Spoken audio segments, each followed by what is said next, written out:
안녕하십니까. 자, 앞으로 여러분들과 함께 스프링 프레임워크에 대해서 학습을 진행해 보도록 하겠습니다. 자, 오늘은 그 첫 번째 시간으로 스프링 프레임워크에 대해서 간략한 소개를 진행해 보도록 하겠습니다. 자, 오늘의 학습 목표는 스프링 프레임워크의 특징에 대해서 여러분들과 학습을 진행하고요. 그 다음에 스프링 프레임워크가 나오게 된 배경, 등장 배경, 그리고 목적에 대해서도 학습을 진행하겠습니다. 자, 그리고 스프링 프레임워크를 구성하는 모듈에 대해서도 한번 살펴보도록 하겠습니다. 자, 이러한 스프링 프레임워크를 한마디로 정해라 라고 한다면, 그렇다면 저 같은 경우는 자바 엔터프라이즈 개발을 편하게 해주는 애플리케이션 프레임워크고 오픈소스고 경량급이다 라고 정의를 할 수 있겠습니다. 자, 그러면 전제 조건이 자바 개발 중에서도 자바 엔터프라이즈라고 했어요. 자, 엔터프라이즈는 기업이죠. 그러니까 기업용 소프트웨어를 우리가 대상으로 한다라는 걸 일단 알 수 있을 것 같고요.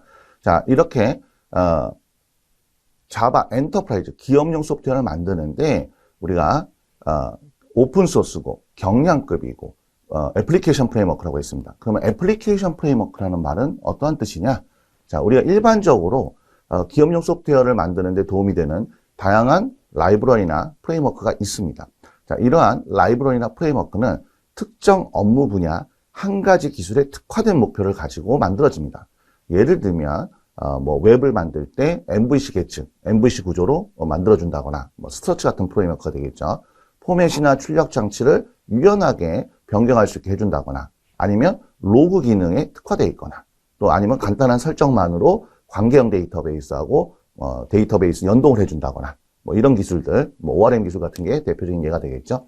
자, 이렇게 특정 기술, 특정 분야에 집중을 해서 그 부분을 쉽게 개발할 수 있도록 만들어주는 게 일반적인 라이브러리나 프레임워크의 역할입니다.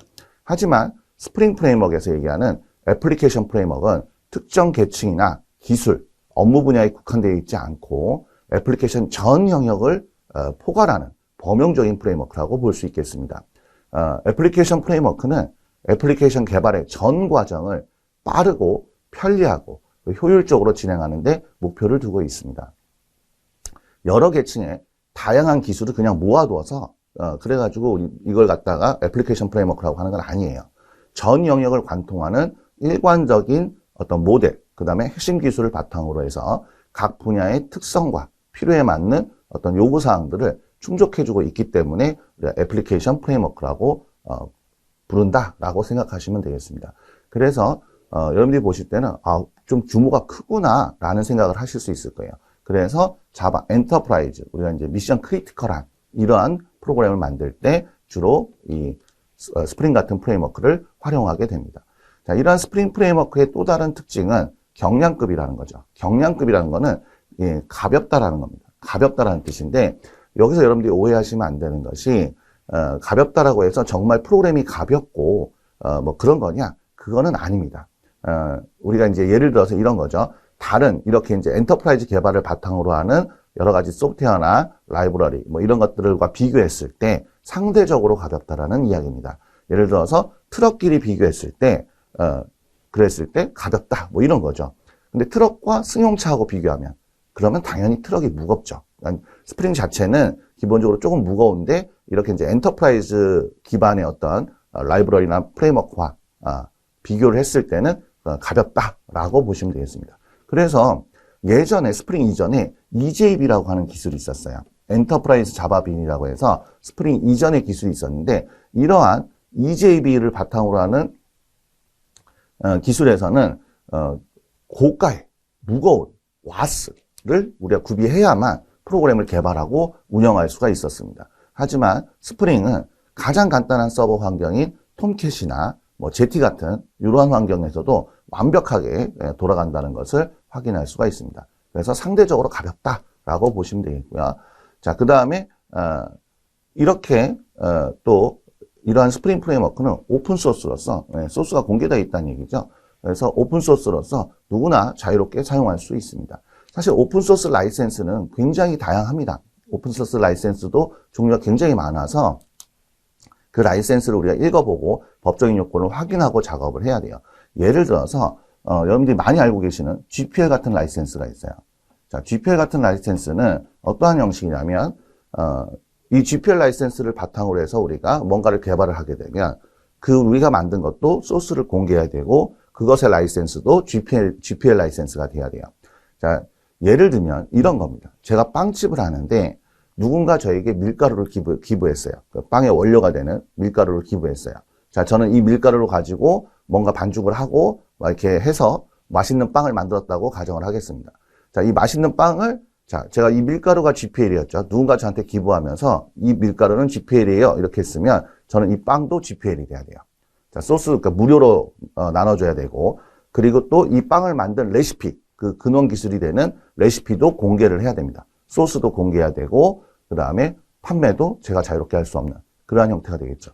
그래서 GPL 라이센스 같은 경우는 개발자들이 학습용 또는 이제 테스트용으로 많이 사용을 하지만 사실 판매용으로는 사용할 수 없는 라이센스예요. 자, 그런데 이 스프링 프레임워크는 이 오픈소스 라이센스 중에서도 제약이 좀 상대적으로 좀 적은 아파치 V2 라이센스를 사용하고 있습니다. 자, 아파치 V2 라이센스는요, 아파치 버전2 라이센스라고 하는데, 자, 스프링 프레임워크가 이 아파치 버전2 라이센스예요. 자, 이 아파치 V2 라이센스는 어떤 형식이냐면, 이 아파치 V2 라이센스로 되어 있는 어떤 라이브러리나 프레임워크를 바탕으로 해서, 제가 그걸 가지고 소프트웨어를 만들었어요. 그러니 만든 것에 대해서 제가 유료로 판매를 해도 되고, 무료로 나눠줘도 되고, 또 오픈소스가 돼도 되고, 안 돼도 돼요. 그러니까 소스를 공개해도 되고, 안 해도 상관이 없습니다. 예를 들면, 누군가 저에게, 제가 빵집을 하는데, 누군가 저에게 빵을 기부한 거예요. 자, 빵을 기부하면서, 아파치 V2 라이센스예요 라고 기부를 했으면, 저는 이제 밀가루를 가지고 반죽을 해서 빵을 만들었어요. 자, 이 빵을 제가 유료로 팔아도 되고, 또는 무료로 나눠줘도 됩니다. 그리고 이 빵을 만든 레시피를 공개해도 되고, 공개하지 않아도 됩니다. 개발자 마음인 거죠. 자, 그래서 상당히 자유롭게 사용을 할 수가 있고요. 그렇기 때문에 상업용으로 얼마든지 활용할 수 있어서 상당히 이제 좋아하는, 제약이 좀 적은 라이센스고요. 이 아파치 V2 라이센스로 되어 있는 것을, 여러분들이 알고 있는 게 있어요. 예, 대표적인 이 아파치 V2 라이센스로 되어 있는 것이 안드로이드 같은 경우가 아파치 V2 라이센스로 되어 있습니다. 그래서 여러분들이 안드로이드를, 가지고 어떤 프로그램을, 앱이나 이런 걸 만들었을 때 유료로 판매할 수도 있고, 무료로, 배포할 수도 있는 거죠. 스프링 프레임워크 역시 아파치 V2 라이센스로 되어 있기 때문에 개발자 입장에서는 이걸 바탕으로 다양한 소프트웨어를 만들어서 상업화할 수 있다는 거죠. 또 무료로 나눠줄 수도 있는 거고요. 자, 그러한 라이센스로 되어 있습니다. 자, 그래서 스프링 프레임워크의 뜻을 한번 좀 정리를 해보면 가볍다, 경량급이고 오픈소스다. 좀 오픈소스 중에서도 상대적으로 제약이 적은 아파치 V2 라이센스를 가지고 있다. 그리고 애플리케이션 프레임워크다. 자, 애플리케이션 프레임워크는 특정 기술, 한 가지 분야에 집중된 것이 아니라 애플리케이션 전반에 걸친 전 영역을 관통하는 일관성 있는 개발 방식, 그리고 각 파트별, 분야별로 요구하는 어떤 요구를 충족하고 있다. 좀 규모가 큰 그러한 개념이다. 라는 거를 여러분들이 이해하실 수 있을 것 같습니다. 자, 그리고 스프링 프레임워크의 또 하나의 특징은 포조 프로그래밍이라는 방식이에요. 포조라고 해서, 자, 포조라는 말은, 여기서 포조라고 하는 말은 플랜,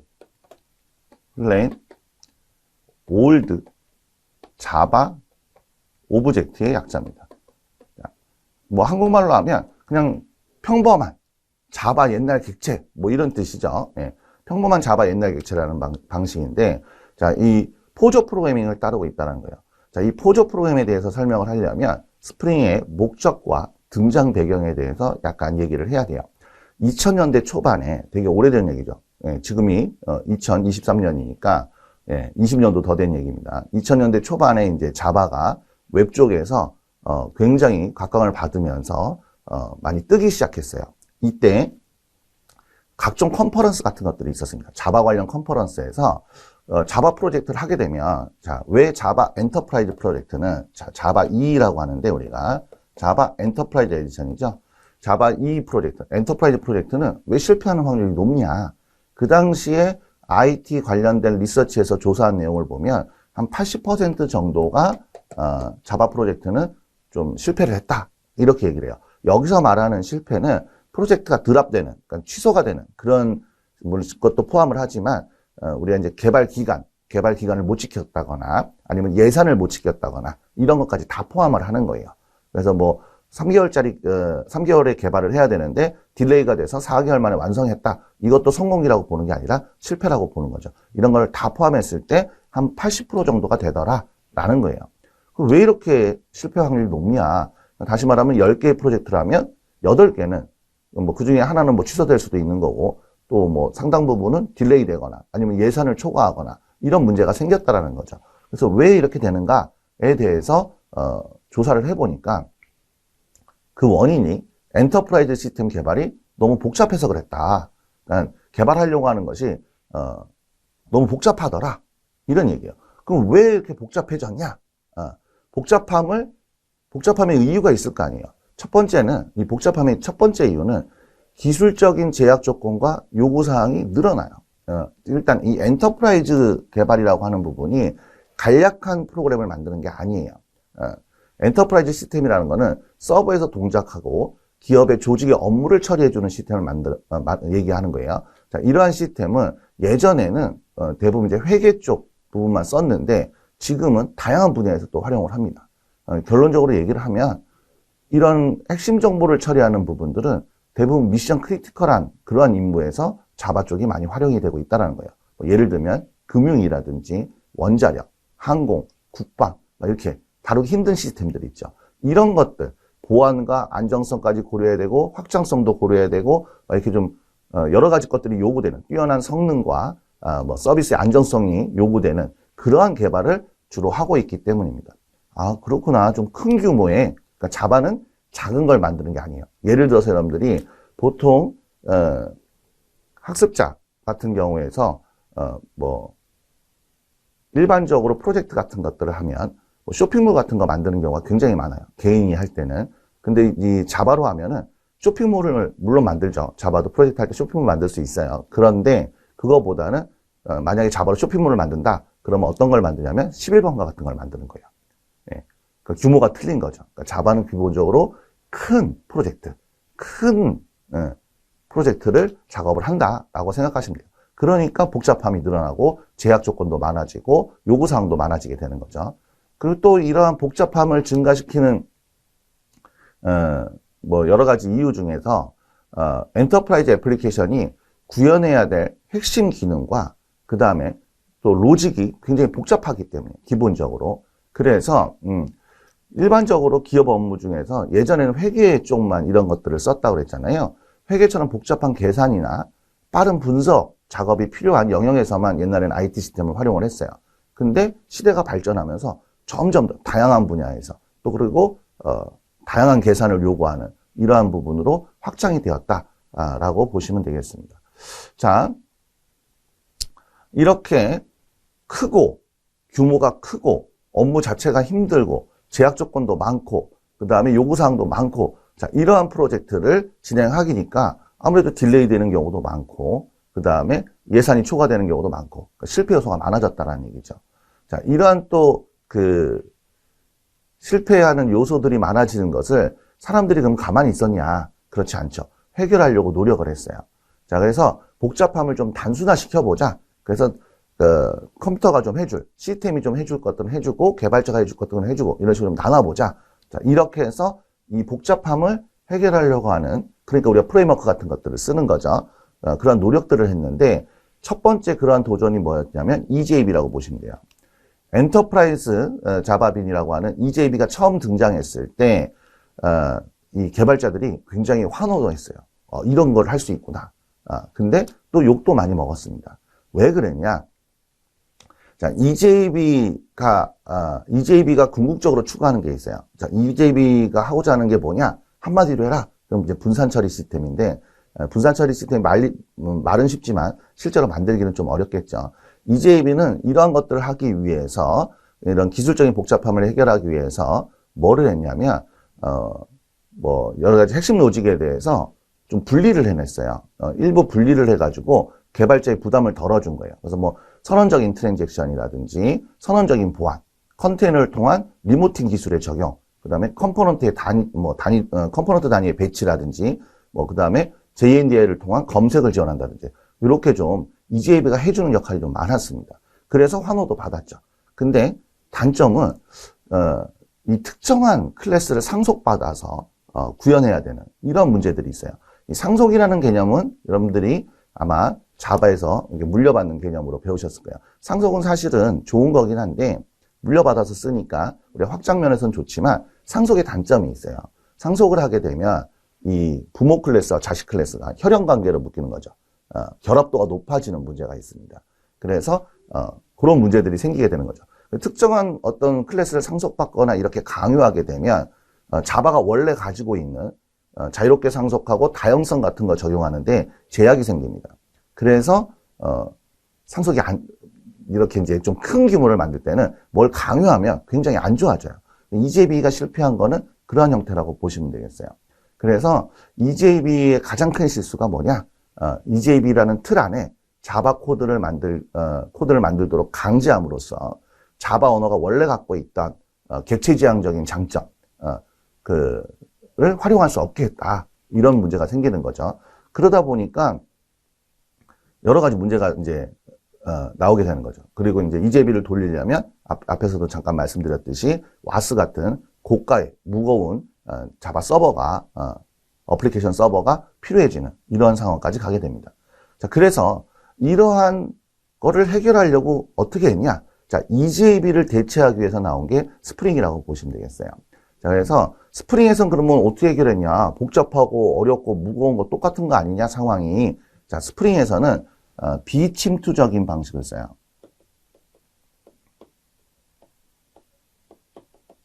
자, 비침투적인 방식을 써서 이 부분을 해결했습니다.